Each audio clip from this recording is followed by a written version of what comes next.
کہ اللہ رب العالمین کو رازق سمجھیں، اللہ رب العالمین کو رازق سمجھیں کہ رزق کا مالک اللہ رب العالمین ہے۔ ہم مسلمانوں کا کامل یقین ہونا چاہیے کہ رزق اللہ رب العالمین کے ذمے ہے۔ اللہ رب العالمین اپنے اختیار سے جسے چاہے، جب چاہے، جتنا چاہے اللہ رب العالمین دے سکتا ہے۔ کہ زمین کے اوپر کوئی بھی جاندار ہو، کوئی بھی چوپائے ہو، ہر کسی کا رزق کا ذمہ اللہ رب العالمین کے اوپر ہے۔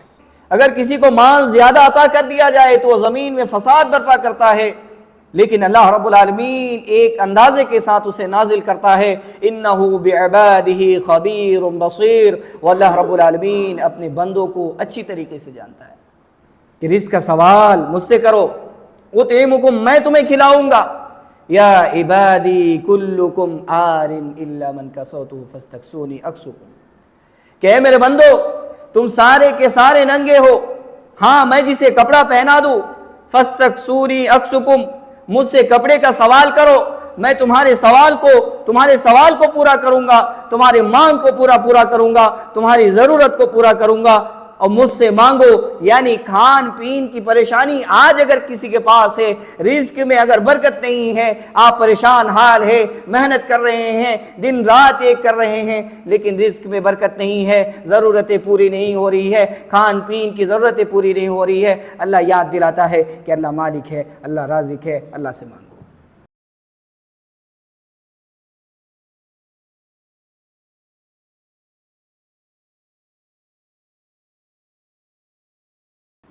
إن الحمد لله نحمده ونستعينه ونعوذ بالله من شرور أنفسنا ومن سيئات أعمالنا، ومن يهده الله فلا مضل له ومن يضلله فلا هادي له، وأشهد أن لا إله إلا الله وحده لا شريك له، وأشهد أن محمدًا عبده ورسوله، فإن خير الحديث كتاب الله، وخير الهدي هدي محمد صلى الله، وشر الأمور محدثاتها، وكل محدثة بدعة، وكل بدعة ضلالة، وكل ضلالة في النار۔ أما بعد، فأعوذ بالله من الشيطان الرجيم، بسم الله الرحمن الرحيم۔ نحن قسمنا بينهم معيشتهم في الحياة الدنيا، ورفعنا فوقهم بعد فوق درجات ليتخذ بعضهم بعضا سخريا۔ قال النبي الكريم صلى الله عليه وسلم، قال الله تعالى، يا عبادي لو أن أولكم وآخركم وإنسكم وجنكم قاموا في صعيد واحد۔ حاضرین مجلس اور خواتین اسلام، اللہ رب العالمین کا بے پایا شکر احسان ہے کہ اللہ رب العالمین نے ہمیں آج کے دن ایک مبارک محفل میں اکٹھا ہونے کی توفیق دی ہے۔ ایسی محفلیں یقیناً سیکھنے والوں کے لیے ہوتی ہے، علم حاصل کرنے والوں کے لیے ہوتی ہے، یا دین اسلام کی جستجو کرنے والوں کے لیے ہوتی ہے، اور ان کی قائم کرنے والوں کو بھی میں مبارکباد دینا چاہتا ہوں، اور اللہ رب العالمین سے دعا کرتا ہوں کہ اس کار خیر کو شرف قبولیت عطا فرمائے، آمین۔ میرے اسلامی بھائیوں اور بہنوں، انسان اس دنیا کے اندر اگر اللہ رب العالمین نے بھیجا ہے تو انسان کی بہت ساری ضرورتیں ہیں، اور انسان کبھی کبھی بہت سارے مسائل سے پریشانیوں سے گھرا رہتا ہے، اور یہ پریشانیاں زندگی کی خوبصورتیوں میں سے ہے، اسے ہم بوجھ نہ سمجھیں۔ بس یہ ہے کہ اس سے نکلنے کا راستہ، جائز طریقہ ہمیں تلاش کرنا چاہیے اور زندگی بھر محنت کرتے رہنا چاہیے۔ تاہم انسان کی بہت ساری پریشانیوں میں سے ایک پریشانی رزق کی پریشانی ہوتی ہے، مالی پریشانی ہوتی ہے، اور یہ پریشانی ایسی پریشانی ہے کہ کبھی کبھی انسان کو اللہ کی عبادت سے غافل کر دیتا ہے۔ اگر آپ کے پاس رزق نہیں ہے تو انسان رزق کی تلاش میں نکل جاتا ہے، اللہ کو بھول جاتا ہے۔ اور کبھی کبھی ایسا ہوتا ہے کہ اگر زیادہ رزق مل جائے تو بھی انسان اللہ کی عبادت سے غافل ہو جاتا ہے۔ اسی لیے اللہ کے نبی صلی اللہ علیہ وسلم نے دعا سکھلائی، ربنا آتنا فی الدنیا حسنہ وفی الآخرۃ حسنہ وقنا عذاب النار۔ دنیا میں بھی بہترین چیز عطا کرے اور آخرت میں بھی بہترین چیز عطا کرے، یہ دعا سکھلائی اللہ کے رسول نے، اور جہنم کے عذاب سے بچائے۔ اکثر لوگوں کی یہ شکایت دیکھنے کو ملتی ہے، وہ شکایت کرتے ہوئے نظر آتے ہیں کہ میں محنت کرتا ہوں، دن رات ایک کر دیتا ہوں، پوری توانائیاں خرچ کھپا دیتا ہوں، لیکن میرے خرچے پورے نہیں ہوتے ہیں۔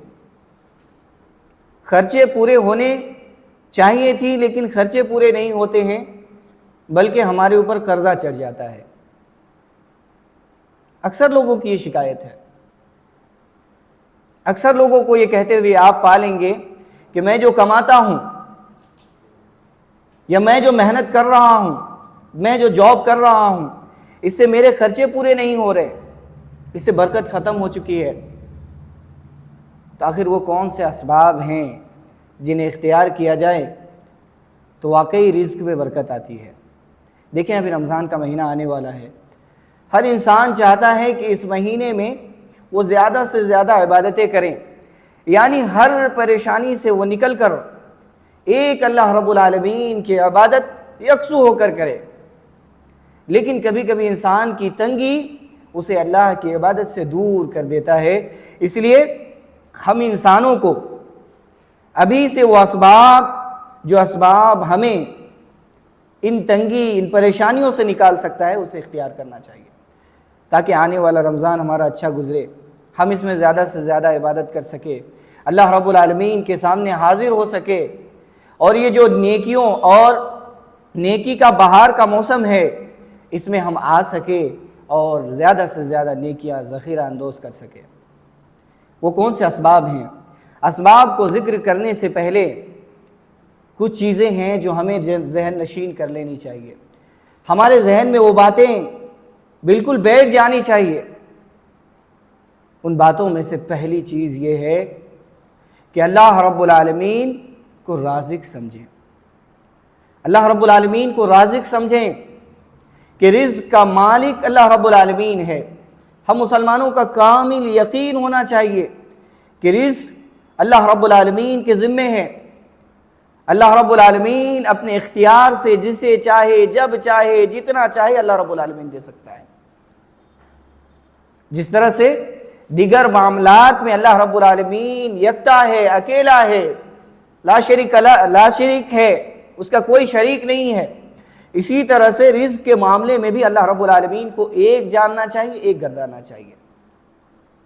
اللہ رب العالمین نے بیان فرمایا، ما اريد منهم من رزق وما اريد ان يطعمون ان اللہ هو الرزاق ذو القوة المتین، کہ میں کسی سے یا ان میں سے کسی سے رزق نہیں چاہتا ہوں، یعنی بندوں سے اللہ رب العالمین کو رزق کے معاملے میں کوئی مطلب نہیں ہے، اور اللہ کہتا ہے نہ ہی مجھے یہ چاہیے کہ وہ مجھے کھلائیں، ان اللہ هو الرزاق ذو القوة المتین، واللہ رب العالمین رازق ہے، واللہ رب العالمین طاقت والا ہے، واللہ رب العالمین زبردست ہے۔ تو رزق اللہ رب العالمین کے ہاتھوں ہے، رزق رازق اللہ رب العالمین ہے۔ اور یہ بات یاد رکھیں، جتنے بھی مخلوقات کو اللہ رب العالمین نے پیدا کیا ہے ضرورت کے ساتھ اسے رزق چاہیے۔ ہر جاندار، ہر چوپائے جسے رزق کی ذرہ برابر ضرورت پڑتی ہے، اس رزق کو ہم اور آپ پورا نہیں کرتے ہیں۔ سمندر میں رہنے والی مچھلیاں دیکھیں، کتنی بڑی بڑی مچھلیاں ہیں۔ جنگلات میں دیکھیں کتنے بڑے بڑے جانور ہیں۔ اگر اس کے رزق کے ذمے کسی انسان کو دے دیا جاتا تو اس کے ذمے کو نبھا نہیں سکتا تھا، کبھی اس کی خوراک کو پوری نہیں کر سکتا تھا۔ واللہ رب العالمین ہے جو ایک پرندہ صبح کو نکلتا ہے، کوئی ٹھکانہ نہیں، کہاں کھائے گا، کہاں پیے گا، کیا کرے گا، اللہ رب العالمین اس کے ذہن میں ڈالتا ہے، وہ کبھی بھوکے پیٹ شام کو لوٹتا نہیں ہے۔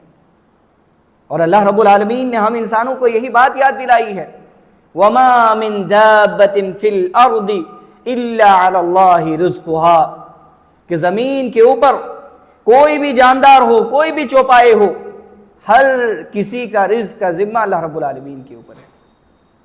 تو رزق کے لیے آپ محنت کریں، اللہ رب العالمین کب چاہیں، کیسے چاہیں، کس حالت میں چاہیں آپ کو رزق دے دے گا۔ رزق دینے کا ذمہ آسمان والوں کے اوپر ہے۔ جو بھی رزق کا فیصلہ ہوتا ہے وہ سارا رزق اللہ رب العالمین آسمان سے فیصلہ کرتا ہے۔ وَفِي السَّمَاءِ رِزْقُكُمْ وَمَا تُوعَدُونَ، کہ جو بھی رزق ہے اس کے فیصلے اللہ رب العالمین آسمان میں کرتا ہے، اور جس کا تم سے وعدہ کیا جاتا ہے جنت کا، نیکیوں کا، جنت کا، پھلوں کا، طرح طرح کے باغات کا، نہروں کا، جو جنت کی نعمتیں ہیں، پھل پھول، یہ ساری چیزیں اللہ رب العالمین کے پاس ہے، اللہ کے آسمان میں ہے۔ وَفِي السَّمَاءِ رِزْقُكُمْ وَمَا تُوعَدُونَ، اور رزق کا فیصلہ اللہ آسمان میں کرتا ہے۔ اسی لیے کبھی بھی اگر رزق کی تنگی آئے، رزق کی پریشانی آئے، آپ کو گھر میں آپ کے خرچے پورے نہیں ہو رہے ہیں، دنیا والوں کے سامنے شکایت نہیں کرنی ہے، رب کے سامنے حاضر ہونا ہے، رب کے سامنے ڈیمانڈز رکھنے ہیں، رب کی عبادت کرنی ہے۔ اللہ الذی خلقکم ثم رزقکم ثم یمیتکم ثم یحییکم، واللہ رب العالمین ہے جس نے آپ کو رزق دیا، واللہ رب العالمین ہے جس نے آپ کو پیدا کیا، وہی اللہ رب العالمین ہے جو آپ کو مارے گا، وہی اللہ رب العالمین ہے جو کل قیامت کے دن آپ کو اٹھائے گا۔ هل من شرکائکم من یفعل من ذلکم من شیء، اللہ رب العالمین سوال کرتا ہے ہم انسانوں سے کہ کوئی ہے جو پیدا کرتا ہو، کسی چیز کو پیدا کرتا ہو، کوئی ہے جو مارتا ہو، کوئی ہے جو زندہ کر سکتا ہے؟ کوئی نہیں ہے اللہ رب العالمین کا شریک و کار، سبحانہ وتعالی اما یشرکون۔ واللہ رب العالمین یہ جو شرک، یہ جو ٹھہراتے ہیں لوگ معبود مانتے ہیں، معبودان باطلہ، یہ سارے سے اللہ رب العالمین پاک ہے۔ اللہ کا کوئی شریک و کار نہیں ہے۔ کوئی انسان کہہ نہیں سکتا کہ میں نے یہ درخت اگایا ہے، میں اس درخت میں پھل لگاتا ہوں۔ کوئی انسان نہیں کہہ سکتا ہے کہ میں نے یہ پہاڑ بنایا ہے، میں نے یہ سمندر بنایا ہے، میں یہ چیزیں اگاتا ہوں، میں یہ چیزیں بناتا ہوں۔ کوئی انسان نہیں ہے جو اس کو کلیم کرے۔ اسی لیے اللہ رب العالمین اس آیت کے اندر کہا ہے وہی اللہ ہے جس نے تمہیں رزق دیا ہے۔ پتہ چلا کہ رزق اللہ رب العالمین کا ذمہ ہے، اللہ رب العالمین جسے چاہتا ہے جتنا دیتا ہے۔ تو رازق، پہلا پوائنٹ کہ رازق اللہ رب العالمین کو جانے، ذہن میں رکھ لیں اس بات کو کہ رازق اللہ رب العالمین ہے۔ رزق کی تلاش میں نکلنا ہے، لیکن بھروسہ اللہ رب العالمین پر کرنا ہے، دعائیں اللہ رب العالمین سے مانگنی ہے، اللہ رب العالمین پر توکل کرنا ہے، کسی غیروں پر نہیں کرنا ہے۔ اللہ رازق ہے، اس بات کو ذہن میں نوٹ کر لیں۔ دوسری بات کہ اللہ رب العالمین اپنی حکمت سے جسے چاہتا ہے جتنا دیتا ہے، اللہ کے اختیار میں ہے۔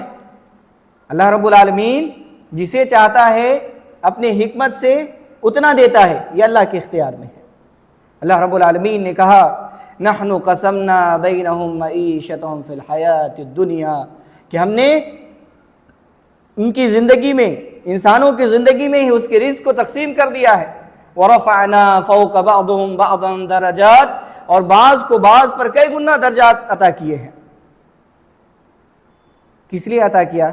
یہ جو اللہ رب العالمین نے کسی کو زیادہ دیا، کم دیا، کس لیے؟ اس کی وجہ اللہ بیان کرتا ہے.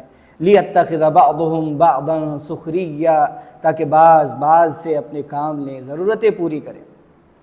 اس لیے نہیں کہ آپ کو اگر مال دیا اللہ رب العالمین نے تو آپ ظلم کریں کسی کے اوپر، آپ اترا کر چلیں، آپ تکبر کریں، معاشرے کو دکھائیں کہ میرے پاس مال ہے، میرے پاس گاڑیاں ہیں، میرے پاس بلڈنگیں ہیں. معاشرے کو دکھانے کے لیے نہیں دیا ہے، بلکہ اگر اللہ رب العالمین نے آپ کو مال دیا ہے، زیادہ ہے، زندگی سے زیادہ ہے، تو پہلی بات یہ ہے کہ ضرورتیں پوری کرنی ہے لوگوں کی. اسے اگر ضرورت سے بہت زیادہ مال اللہ نے دیا ہے، اللہ آزمانا چاہتا ہے. یہ مال، اولاد، یہ سارے فتنے ہیں، آزمائش ہے اللہ رب العالمین کی طرف سے. دیکھنا چاہتا ہے اسے کہاں خرچ کرتے ہیں آپ. اسی لیے اگر زیادہ مال ملی ہے اللہ کے راستے میں خرچ کریں. اگر زیادہ مال ملی ہے غریبوں یتیموں کا خیال رکھیں، صدقات نکالیے، زکوٰۃ نکالیے، ہو سکے تو اسے دینی اداروں میں خرچ کریں، فضول خرچی نہ کریں. اور اللہ رب العالمین نے کہا اللہ یبسط الرزق لمن یشاء ویقدر له، اللہ رب العالمین جس کا چاہتا ہے رزق زیادہ، جسے چاہتا ہے اللہ رب العالمین رزق زیادہ دے دیتا ہے، ویقدر له، اور جس کا چاہتا ہے تنگ کر دیتا ہے. یہ اللہ کے اختیار میں ہے.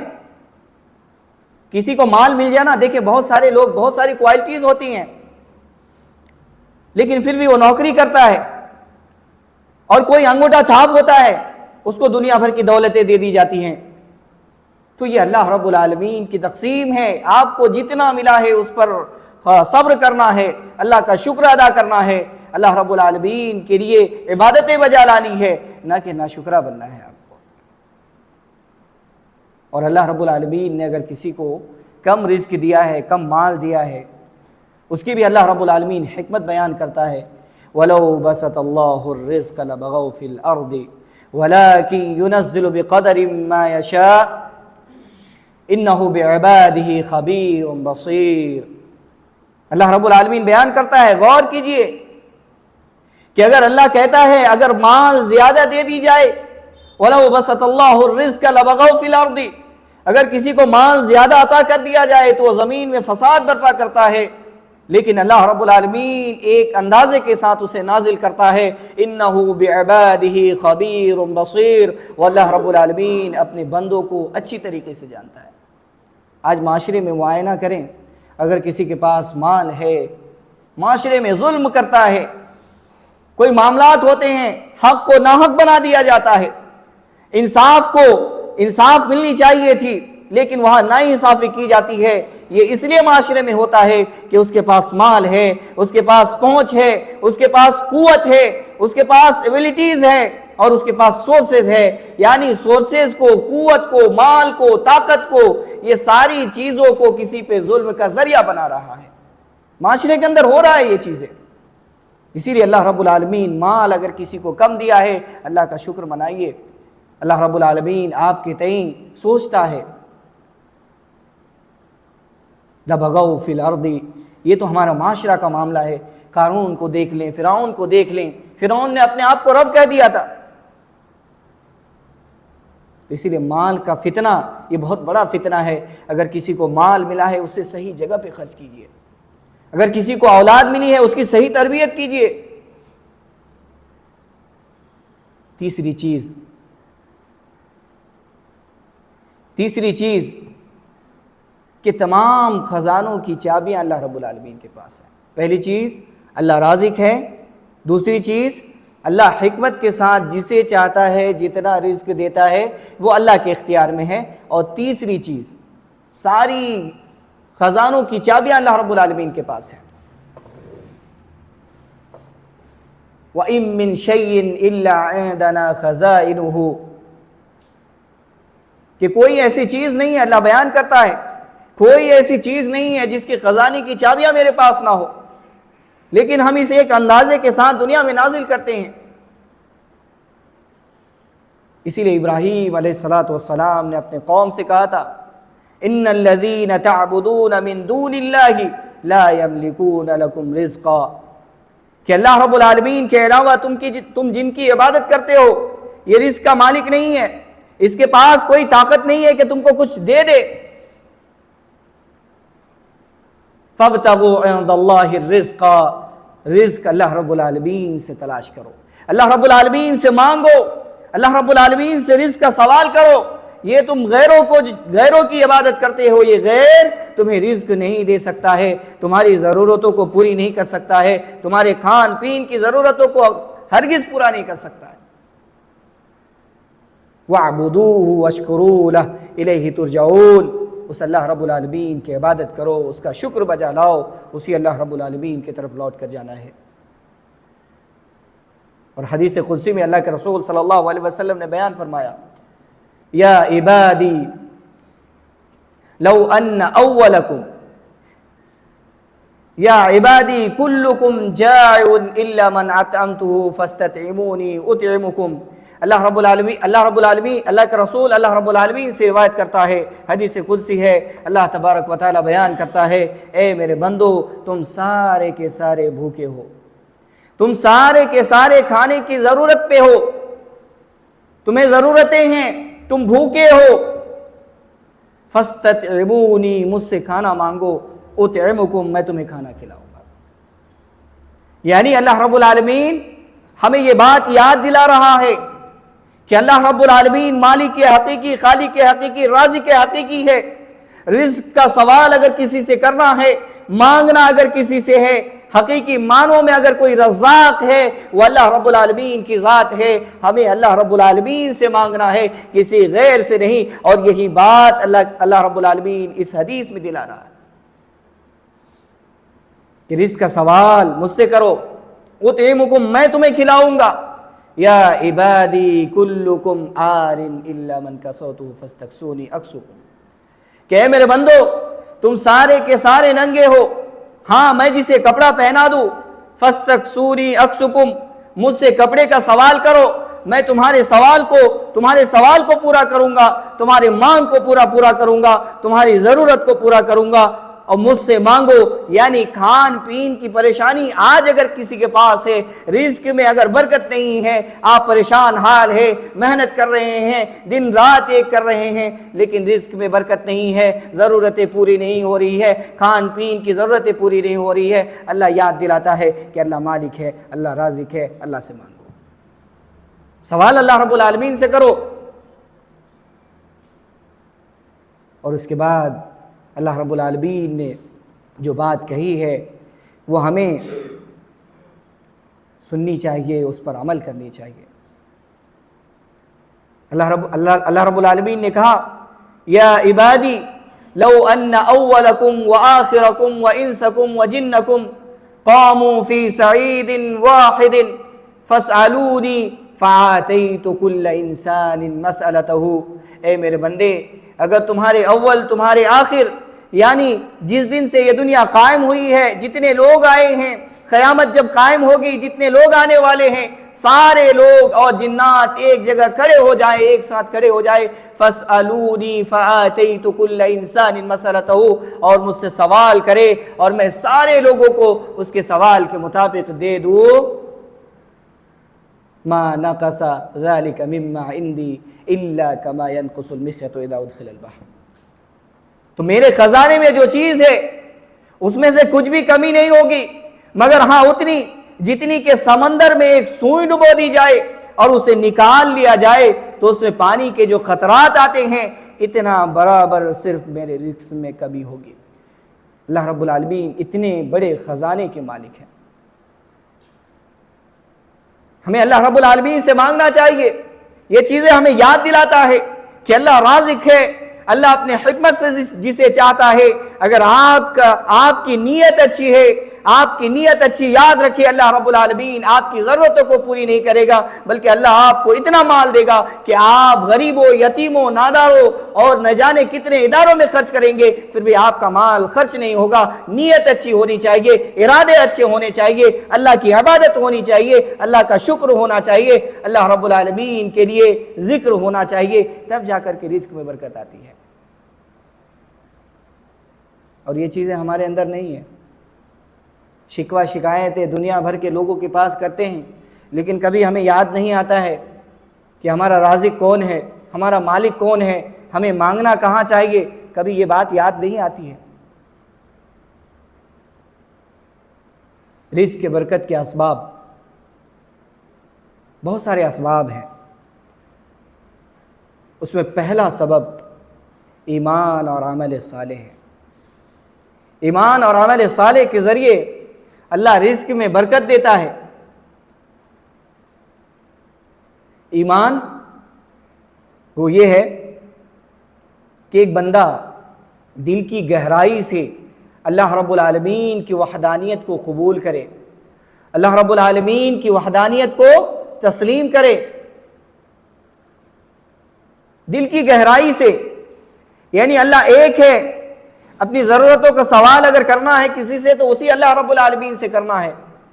ایسا نہیں اللہ کو مانتے بھی ہیں، مانگنے کی ضرورت پڑتی ہے تو چلے جاتے ہیں غیروں کے در پہ چلے جاتے ہیں سوال کرنے کے لیے، اگر اولاد نہیں ہو رہا ہے اولاد مانگنے کے لیے کہیں اور چلے جا رہے ہیں۔ اللہ کی مساجد کو چھوڑ کر یاد رکھیے اللہ کی بہترین مانگنے کی جگہ اگر کوئی ہے وہ مساجد ہے، اور مساجد کو چھوڑ کر ایسی جگہ پہ جاتے ہیں جہاں مرد و زن کا اختلاط ہوتا ہے، جہاں نہ جانے کتنی برائیاں ہوتی ہیں، وہاں بھلا بتائیے اللہ کی رحمت آئے گی؟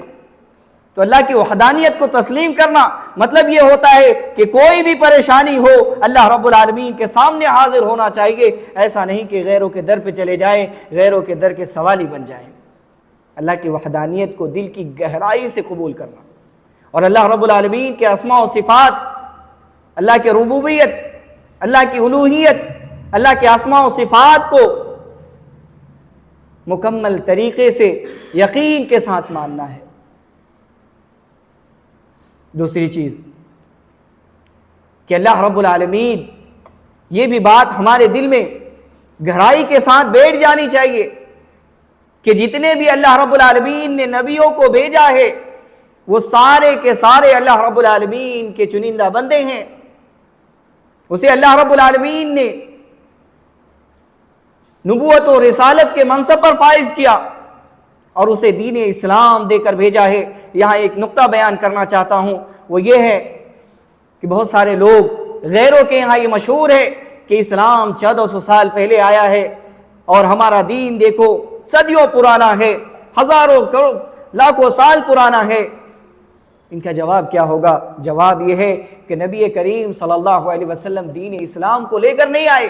نبی کریم صلی اللہ علیہ وسلم دین اسلام کو لائے، لیکن لانے والے پہلے شخص نہیں ہیں، بلکہ یہ اللہ رب العالمین کا آخری میسنجر ہے جسے اللہ رب العالمین نے دین اسلام دے کر بھیجا ہے۔ یہ دین عیسیٰ علیہ السلام کا ہے، موسیٰ علیہ السلام کا ہے، ابراہیم علیہ السلام کا ہے، یہ دین یعقوب علیہ السلام کا ہے، یہ دین اسحاق علیہ السلام کا ہے، اور سب سے پہلا انسان اس دنیا کے اندر آدم علیہ السلام کا دین ہے۔ تو یہ دین کوئی نیا دین نہیں ہے، 1400 سال پہلے نہیں آیا ہے، بلکہ ہمارا یقین ہونا چاہیے کہ جتنے بھی انبیاء علیہ السلام اس دنیا کے اندر آئے سب لوگوں کا دین دین اسلام تھا، اور اسے اللہ رب العالمین نے نبوت و رسالت کے منصب پر فائز کیا تھا۔ یقین ہونا چاہیے، دل کی گہرائی سے اس کو یقین میں رکھنا چاہیے، کوئی شک نہیں رہنا چاہیے ذہن میں آپ کا۔ تیسری چیز، ایمان کے ارکان بیان کر رہا ہوں۔ تیسری چیز کہ جتنی بھی کتابیں اللہ رب العالمین نے اس دنیا کے اندر انسانوں کی رشد و ہدایت کے لیے بھیجا ہے، ساری آسمانی کتاب کو اللہ رب العالمین کی نازل شدہ کتابیں ماننی چاہیے، دل کی گہرائی سے ماننی چاہیے، اور ان کی تعلیمات انسانوں کی رشد و ہدایت کے لیے ہے۔ اس کو مان کر ایک انسان اللہ رب العالمین کی رضا جوئی حاصل کر سکتا ہے، اللہ کو خوش کر سکتا ہے۔ چوتھی چیز کہ جتنے بھی فرشتے ہیں اللہ رب العالمین کے نورانی مخلوقات ہے، اللہ رب العالمین کی عبادتیں کرتے ہیں، اللہ کی نافرمانی نہیں کرتا ہے، بندے کے دل میں گہرائی سے اس بات پر یقین ہو کہ یہ سارے نورانی مخلوقات ہیں، اللہ کی عبادتیں کرتے ہیں، اللہ کی نافرمانی نہیں کرتا ہے۔ چوتھی چیز کہ بندے کے دل میں گہرائی سے یقین ہو، بندہ اس بات کو تسلیم کرے کہ ایک دن یہ دنیا فنا ہو جائے گی، یہ دنیا ختم ہو جائے گی، لوگوں کو اللہ رب العالمین کے سامنے حساب و کتاب دینے کے لیے حاضر ہونا ہے، اور اس دنیا کے اندر جو بھی چیزیں انہوں نے کیا ہے ساری چیزیں نامہ اعمال ان کے ہاتھوں میں دیا جائے گا، یہ دنیا ختم ہو جائے گی، ان کے سسٹم درم برم ہو جائیں گے، یہ ساری چیزیں نیست و نابود ہو جائیں گی۔ اللہ رب العالمین کے سامنے حاضر ہو کر جتنے بھی اعمال ہے اس کا حساب دینا ہے۔ یہ فانی سمجھے اس دنیا کو، اور قیامت کے دن پر یقین رکھے، جزا اور سزا کے دن پر یقین رکھے۔ اسی دن فیصلہ ہوگا کون جنت میں جائے گا، کون جہنم میں جائے گا۔ اور آخری چیز، چھٹی چیز کہ تقدیر پر ایمان رکھے، کہ جو چیزیں ملی ہیں ساری چیزیں اللہ رب العالمین کے طرف سے ہے۔ اگر انسان کے ذہن میں یہ باتیں بیٹھ جاتی ہیں، کبھی وہ اپنی زندگی میں ملی ہوئی چیزوں کے ساتھ شکوہ شکایت نہیں کرتا ہے، کوئی چیزیں چلی گئی ہیں اس کی شکوہ شکایتیں نہیں کرتا ہے، بلکہ یہ اللہ رب العالمین پر ایمان رکھتا ہے۔ کوئی اچھی چیزیں مل گئی تو بھی اللہ رب العالمین کی طرف سے ہے، اور کوئی چیزیں چلی گئی تو بھی اللہ رب العالمین کی طرف سے۔ اچھی اور بری تقدیر پر ایمان رکھے انسان۔ ان 6 ارکان، ان کو انسان کو دل کی گہرائیوں سے پختہ یقین کے ساتھ ماننا چاہیے، اور ان کے تقاضوں کو پورا کرنا چاہیے، اور اس کے ساتھ ساتھ عمل صالح یعنی اللہ رب العالمین کی فرما برداری کرنی چاہیے، اللہ اور اس کے رسول کے مطابق اپنی زندگی کو گزارنی چاہیے، اللہ اور اس کے رسول کی نافرمانی سے بچنی چاہیے، اور جو بھی عمل آپ اس دنیا کے اندر انجام دیتے ہیں وہ سارا خالص اللہ رب العالمین کے لیے ہونی چاہیے، اور اس دنیا کو فانی سمجھے اور اللہ اور اس کے رسول کے مطابق ان کو اپنی زندگی کا آئیڈیل بنا لے۔ اگر کوئی اس طرح سے اپنی زندگی کو گزارتا ہے کہ ہر معاملے میں، ابھی رمضان کا معاملہ ہے، کوئی بھی عبادت آپ بجا لاتے ہیں، آپ دیکھیں کہ نبی صلی اللہ علیہ وسلم نے ان چیزوں کو کیا کہ نہیں۔ ابھی یہ شعبان کا مہینہ جا رہا ہے، آپ دیکھیں کہ نبی صلی اللہ علیہ وسلم کا عمل شعبان کے مہینے میں کیا ہے، اور کوئی بھی مہینہ آئے، چاہے وہ محرمات کا مہینہ آئے چاہے وہ غیر محرمات مہینہ ہو، ہر مہینے میں کوئی عمل اگر کوئی انسان کرتا ہے تو اس کو جانچیں پرکھیں کہ یہ نبی صلی اللہ علیہ وسلم نے کیا یا نہیں کیا ہے، کیونکہ اللہ کے نبی کی حدیث ہے من عمل عملا لیس علیہ امرنا فہو رد، کہ کوئی انسان بھلے ہی کتنا نیکی سمجھ کے کیوں نہ کرتا ہو، کتنا اچھا کام نہ کیوں ہو، اگر اللہ کے نبی صلی اللہ علیہ وسلم کا حکم نہیں ہے، اسلام کا حکم نہیں ہے، اور وہ عمل کر رہا ہے فہو رد، اسے رد کر دیا جائے گا، ریجیکٹ کر دیا جائے گا۔ تو عمل صالح اس وقت ہوگا جب آپ اپنا پیمانہ، آپ کے عمل کا پیمانہ آپ نبی صلی اللہ علیہ وسلم کو طریقے کو بنائیں گے، نبی صلی اللہ علیہ وسلم کی زندگی کے مطابق اپنے عمل کو رکھیں گے، تب عمل صالح ہو سکتا ہے، ورنہ جو عمل انسان کرتا ہے نبی صلی اللہ علیہ وسلم کے طریقے پر نہیں ہے، کتنی بھی نیکی سمجھ لے، وہ عمل سو ہوتا ہے، وہ اللہ کو خوش نہیں کرتا، وہ اللہ کو ناراض کرتا ہے۔ اور اللہ رب العالمین نے بہترین زندگی دینے کا اگر وعدہ کیا ہے تو اللہ رب العالمین نے قید لگا دیا ہے، من عمل صالحا من ذکر او انثى وهو مؤمن فلنحيينه حیاتا طیبا ولنجزینهم باحسن ما كانوا يعملون۔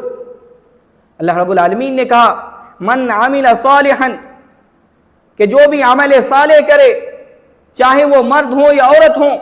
بہت سارے لوگوں کی شکایت ہوتی ہے کہ اللہ رب العالمین نے بہت ساری جگہوں پہ صرف مردوں کے لیے ذکر کیا ہے کہ ان کے لیے یہ انعامات، لیکن عورتوں کا ذکر نہیں کیا۔ دیکھیں اس آیت میں اللہ رب العالمین نے کہا من عمل صالحا من ذکر او انثى، چاہے وہ مرد ہو یا عورتیں ہوں، عمل صالح کرتا ہے وہو مؤمن، اس حال میں کہ وہ اللہ رب العالمین پر ایمان رکھتا ہے، فَلَنُحْيَنَّهُ حَيَاةٌ طَيِّبَةٌ، اللہ وعدہ کرتا ہے اسے ایک بہترین زندگی عطا کریں گے، وہ زندگی جس میں کوئی پریشانی نہیں ہوگی، تنگ حالی نہیں ہوگی، مالی تکلیف نہیں ہوگی، دنیا کے خوف نہیں ہوں گے، امن و امان ہوگا، مصیبت سے پریشانی سے ہر طرح سے آپ کو چھٹکارا دیا جائے گا۔ یہ اللہ رب العالمین وعدہ کرتا ہے۔ اس کے لیے ضرورت اس بات کی ہے کہ آپ ایمان کے ساتھ ساتھ عمل صالح کریں۔ عمل صالح وہ عمل کرے جو نبی صلی اللہ علیہ وسلم نے کیا ہے، وہ عمل کرے جو صحابیوں نے کیا ہے، وہ عمل کرے جس کا اللہ رب العالمین نے حکم دیا ہے، وہ عمل کرے جو نبی صلی اللہ علیہ وسلم کا بتایا ہوا ہے۔ ایمان کے ساتھ عمل صالح یہ رزق میں برکت کی بہت بڑی چیز ہے۔ اللہ رب العالمین نے کہا صرف مال ہی نہیں، ہر پریشانی سے آپ کو نکال دے گا، خوف ہو، بد امنی ہو، ہر طرح سے، مالی ہو یا کوئی بھی پریشانی آپ کی زندگی میں آتا ہے، اولاد کی پریشانی ہو، بزنس کی پریشانی ہو، ہر چیز اللہ رب العالمین آپ کا سیٹ کر کے دے گا۔ وعدہ ہے اللہ رب العالمین کا، اور صرف دنیا تک محدود نہیں ہے۔ وَلَنَجْزِيَنَّهُمْ بِأَحْسَنِ مَا كَانُوا يَعْمَلُونَ، اور اس دنیا میں بہترین کام کرنے کے بدلے اللہ رب العالمین آخرت میں اسے بہترین بدلہ عطا کرے گا۔ اور اسی کو، اس کا برعکس، اگر کوئی اس دین سے اعراض کرتا ہے، آج کی حالت ہے دیکھ لیں، مساجد 5 وقت خالی رہتے ہیں، جمعہ کو لوگ سمجھتے ہیں کہ ہم آج کی عبادت کر لیں کافی ہو جائے گا۔ مسلمانوں، جمعہ بھلے ہی آپ کے لیے رکھا گیا ہو، عید کا دن رکھا گیا ہو، لیکن اس سے زیادہ ضروری چیز ہے کہ آپ 5 وقت کی نماز کو نہ چھوڑیں، کیونکہ یہ نبی صلی اللہ علیہ وسلم کی آنکھوں کی ٹھنڈک ہے۔ جُعِلَتْ قُرَّةُ عَيْنِي فِي الصَّلَاةِ، اللہ کے رسول کہا کرتے تھے کہ میری آنکھوں کی ٹھنڈک نماز میں رکھی گئی ہے، اور اسلام اور کفر کے درمیان فرق کی چیز نماز ہے۔ لیکن 5 وقت کی نماز میں ہمارے نوجوان ہوں، ہمارے بزرگ ہوں، اللہ ماشاءاللہ کچھ لوگ ہیں جو 5 وقت کی نماز میں آ جاتے ہیں، ورنہ خالی رہتی ہے۔ اس کے برعکس کوئی اعراض کرتا ہے، اس بات کو نوٹ کر لیں، آپ کی زندگی میں جو پریشانی ہے، آپ بھلے ہزاروں شکوہ شکایت کر لیں، لیکن وہ اس کا علاج نہیں ہے۔ علاج اگر نکل سکتا ہے تو وہ دین سے نکل سکتا ہے، وہ اسلام سے، وہ اللہ رب العالمین کے ذریعے سے نکل سکتا ہے۔ اللہ رب العالمین نے کہا من اعرض عن ذکری فإن له معیشۃ ضنکا ونحشرہ یوم القیامۃ اعما، کہ جو بھی دین اسلام سے اعراض کرے گا، جو بھی اس دین سے دور جائے گا، اس کی زندگی کو تنگ حال بنا دیں گے، اس کی زندگی میں مالی چیزیں کھینچ لی جائے گی، اس کے سکون کھینچ لیے جائیں گے، اسے عبادتوں سے دور کر دیا جائے گا، اسے مساجد سے دور کر دیا جائے گا، خیر کی چیزوں سے اسے دور کر دیا جائے گا۔ انسان کوشش کرے تو اللہ رب العالمین اسے دین میں لگا کے رکھتا ہے، اسلام میں لگا کے رکھتا ہے، شرط یہ ہے کہ وہ اس کی طرف قدم بڑھائے۔ اگر وہ دور چلا جاتا ہے، یاد رکھیے اللہ رب العالمین بیان کرتا ہے من اعرض عن ذکری فإن له معیشۃ ضنکا، دنیاوی زندگی بدحال کر دی جائے گی۔ ونحشرہ یوم القیامۃ اعما، صرف دنیا تک محدود نہیں رہے گی، دنیا تو بدحال ہوگی ہی، پریشان حال ہوگی ہی، بد امنی کا ہوگا، خوف ستائے گا، پریشانیاں ستائیں گی، مالی تنگی ستائے گا، ہر طرح سے وہ پریشانیوں میں گر جائے گا، صرف دنیا تک محدود نہیں رہے گی یہ پریشانی۔ وَنَحْشُرُهُ يَوْمَ الْقِيَامَةِ أَعْمَىٰ، کل قیامت کے دن بھی ہم اسے اندھا اٹھائیں گے، اور اللہ رب العالمین سے وہ کہے گا لما حشرتنی اعمی وقد کنت بصیرا، مجھے اندھا کیوں اٹھایا جا رہا ہے حالانکہ میں دنیا میں دیکھ سکتا تھا۔ اللہ رب العالمین اسے یاد دلائے گا، کہے گا کذالک اتتک آیاتنا فنسیتها کذالک اليوم تنسی، اللہ کی نشانیاں آئی تھی تمہارے پاس، اللہ کے رسول تمہارے پاس آئے تھے، علماء تمہارے پاس آئے تھے، دین کے داعی تمہارے پاس آئے تھے، دین کے اسکالرز تمہیں سمجھایا تھا، اور تم نے اسے بھلا دیا، اس پہ دھیان نہیں دیے، اگنور کر دیے، سیریس نہیں لیا۔ کذالک اليوم تنسی، اللہ کہتا ہے آج کے دن تجھے بھی بھلا دیا گیا، تمہیں بھی بھلا دیا جائے گا۔ تو اللہ رب العالمین سے دور ہونے کا نتیجہ دیکھ لیں، ایمان سے دور ہونے کا نتیجہ دیکھ لیں، انسان پریشان ہی پریشان ہے۔ اسی لیے میری التجا ہے کہ آپ یہ رمضان آنے والا ہے، اس رمضان سے پہلے اسباب اختیار کریں تاکہ آپ ایک ریگولر پریکٹیکل جو پریکٹس ہوتی ہے آپ کریں، اور اس پریکٹس کو کیا پتہ اللہ رب العالمین اس کے بعد آپ کو اسی عبادت میں لگا دے، اللہ رب العالمین اسی کے ذریعے سے آپ کی مالی ہر پریشانی کو دور کر دے، کیونکہ آپ اللہ کی طرف آنے والے ہیں۔ اسباب اختیار کیجئے، ان اسباب کے ذریعے سے اللہ رب العالمین آپ کی مالی پریشانی کو دور کر دے گا، آپ کی ہر طرح کی رزق کی تنگی کو دور کر دے گا۔ اسباب ایمان اور عمل صالح، یہ پہلا اسباب ہے، اگر آپ اختیار کرتے ہیں یقین مانیے اللہ رب العالمین دلوں کو بدل دیتا ہے۔ یہ پہلا سبب ہے۔ دوسرا سبب تقوی، یعنی انسان اللہ رب العالمین کا خوف دل میں ایسا بسائے کہ وہ گناہ نہ کرے، نافرمانی نہ کرے، بلکہ اللہ رب العالمین کی فرما برداری کریں۔ من یتق اللہ یجعل لہ مخرجا ویرزقہ من حیث لا یحتسب، کہ جو اللہ رب العالمین سے خوف کھاتا ہے، ڈرتا ہے، اس کے لیے اللہ رب العالمین کوئی راستہ نکال دیتا ہے۔ وَيَرْزُقْهُ مِنْ حَيْثُ لَا يَحْتَسِبُ، اور اسے ایسی جگہ سے روزی دیتا ہے کہ وہ گمان بھی نہیں کرتا ہے۔ ابھی ہو سکتا ہے ہمارے بہت سارے بھائی بڑے پریشانیوں میں گھرا ہو، رمضان آنے والا ہے، ہو سکتا ہے وہ بہت بڑی تنگی میں، اور یہ چیزیں اسے اللہ کی عبادت تک بھی نہ لا سکے، یہ چیزیں اسے عبادت سے غافل کر دیں۔ ہم میں سے آپ میں سے بہت ساری بھائیوں بہنوں میں سے ہو سکتے ہیں بڑی پریشانیوں میں ہو، اور وہ نکلنے کا کوئی راستہ بھی نہیں دیکھ پا رہا ہے، یعنی اپنے آپ کو ہلاک ہوتے ہوئے دیکھ رہا ہے، برباد ہوتے ہوئے دیکھ رہا ہے۔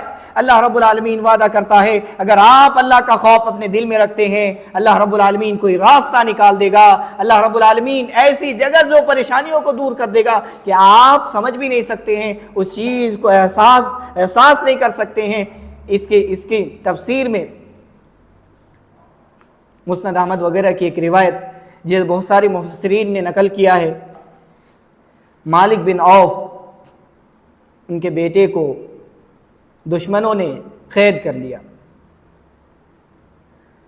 اللہ کے رسول صلی اللہ علیہ وسلم کے پاس اس کا باپ روتا ہوا آیا، ناک ملتا ہوا آیا، اللہ کے رسول سے کہا کہ اللہ کے رسول میرے بیٹے کو قید کر لیا گیا ہے اور کوئی راستہ نہیں دیکھ رہا، اس کے پاس مال نہیں ہے، ان کے پاس دیت دینے کے لیے کوئی طاقت نہیں ہے۔ اللہ کے رسول صلی اللہ علیہ وسلم نے اسے کہا صبر کرو، اتق اللہ واصبر، اللہ کا خوف کھاؤ اور صبر کرو، وَأَكْثِرُوا فِي الْقَوْلِ لَا حَوْلَ وَلَا قُوَّةَ إِلَّا بِاللَّهِ، اور اسے زیادہ ذکر کرو، لا حول ولا قوت الا باللہ، اس چیز کو زبان پہ لاؤ۔ انہوں نے صبر کیا، صبر کے ساتھ کام لیا، کوئی راستہ نہیں تھا کہ وہ اس کا بیٹے کو اس سے نکال کے لائے، اور اللہ کے رسول صلی اللہ علیہ وسلم نے نہ کوئی دیت، نہ کوئی چیز، نہ قصاص، کچھ بھی نہیں رکھا، بلکہ اسے کہا کہ صبر کرو، اللہ سے خوف کھاؤ، تقوی اختیار کرو۔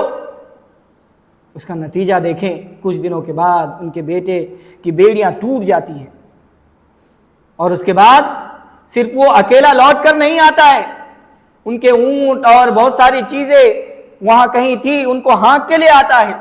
تو صرف اللہ رب العالمین نے راستہ نہیں نکالا، اللہ رب العالمین نے اس پریشانی سے نکلنے کے لیے راستہ نہیں نکالا، بلکہ مال بھی دے کے بھیجا، رزق بھی دے کے بھیجا۔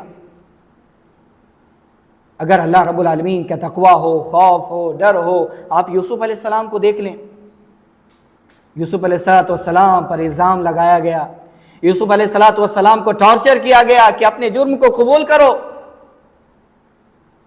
یوسف علیہ السلام نے اپنے جرم کو، جو انہوں نے کیا ہی نہیں تھا، جو کیا نہیں تھا، قبول کیسے کرتا؟ وہ ایک نبی ہو کر کیسے قبول کرتا؟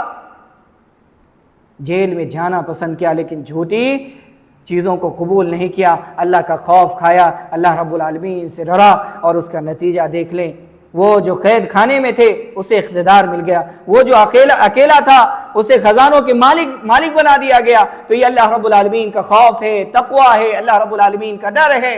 اور آپ اس واقعے کو بہت ساری جگہوں پر سنے ہوں گے کہ 99 لوگوں کو قتل کر دیا تھا کسی نے، بنی اسرائیل کا واقعہ ہے، 99 لوگوں کو قتل کر دیا تھا کسی عالم سے مسئلہ دریافت کیا، اسے خوف ہوا، دل میں ڈر ہوا اللہ کا، وہ توبہ کرنا چاہتا تھا، سچے دل سے توبہ کے لیے عالم کے پاس مسئلہ رکھا، لیکن اس عالم نے کہا کہ اتنے لوگوں کو قتل کرنے کے بعد تمہارے لیے کوئی توبہ کا دروازہ نہیں ہے، وہ اسے بھی قتل کر دیا۔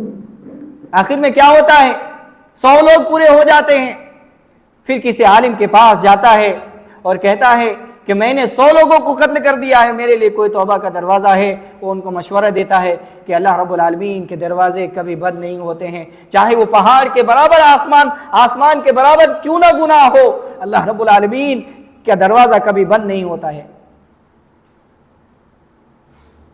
وہ کہتا ہے ایک کام کرو، اس علاقے کو چھوڑ دو، یہاں گناہگار لوگ ہیں یا بدکار لوگ ہیں یا اللہ کے نافرمان لوگ ہیں، اس علاقے کو چھوڑ دو۔ سچی توبہ کی نیت سے اس علاقے کو چھوڑنے کے لیے وہ چل پڑتا ہے۔